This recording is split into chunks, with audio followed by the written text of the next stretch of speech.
বছৰ সম্পূৰ্ণ হ'ল চৌহমৰ তাৰ কাৰণে চাওক কেকটো কাটিবৰ কাৰণে অনুৰোধ জনাইছোঁ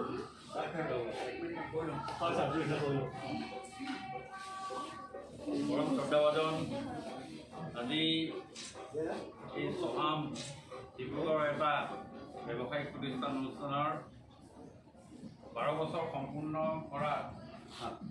আৰম্ভ কৰা নে 12 বছৰ সম্পূৰ্ণ হ'ল 12 বছৰ সম্পূৰ্ণ হোৱাৰ উপলক্ষে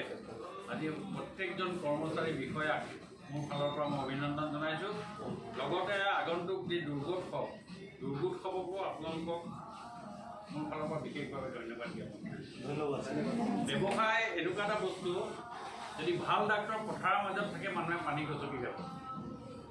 কোৱালিটি এণ্ড কোৱান্টিটি এই দুটা বস্তু আগত লৈ ডবল কিউক আগত লৈ আপোনালোকে যদি আগবাঢ়ি যায় নিশ্চয় এইটো এটা মানুহৰ মাজত এটা বিবেচিত হয় আৰু মানুহৰ লগত এটা ইণ্টাৰেকশ্যন হয় মই এটা সৰু কথা কৈছোঁ যে এবাৰ ৰোলছ ৰয়েছ কোম্পানীৰ এখন গাড়ী ফেক্টৰীৰ পৰা ওলাই আহি ৰাস্তাৰ ওপৰত উঠি পেলাই গাড়ীখনৰ ইঞ্জিনটো বন্ধ হৈ গ'ল ইঞ্জিন বন্ধ হৈ গ'ল গোটেই মিডিয়া আহিলে গোটেই পৃথিৱীৰ গোটেই ডাঙৰ ডাঙৰ ৰিপৰ্টাৰবিলাক আহিলে আহি পেলাই ক'লে যে এই ৰোলছ ৰয়েছ গাড়ী যি পৃথিৱীৰ তাতকৈ ডাঙৰ গাড়ী যিখন গাড়ী কিনিবলৈ হ'লে তিনিটাক ইণ্টাৰভিউ লয় সেই গাড়ীখন কেনেকৈ ইঞ্জিন বন্ধ হৈ গ'ল অলপ পাছত আনি মই বনেট দাঙি চাই যে তাত ইঞ্জিনেই নাই গুডউইলৰ ওপৰত ইমানটো গুচি আহিলোঁ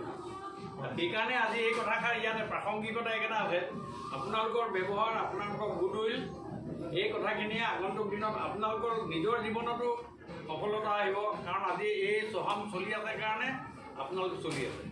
যদি চহাম নাথাকিলেহেঁতেন আপোনালোকৰ ঠাণ্ডা নহ'লেহেঁতেন ক'ৰবাত গ'লেহেঁতেন বা যি কি নহওক আজি এই বিহু পূজাৰ পৱন পৰশত আপোনালোক সকলোকে শুভেচ্ছা জ্ঞাপন কৰিছোঁ আৰু আপোনালোকে সুন্দৰভাৱে ৰাইজক যি 12 বছৰ ছাৰ্ভিচ দিলে সেই ছাৰ্ভিচক মইতো ভাবোঁ আজিৰ ডেটত চহাম ইজ দ্য বেষ্ট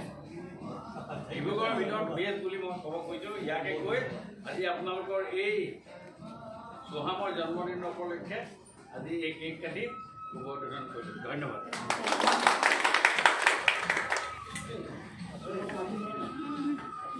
গৌতম ने खींच दिया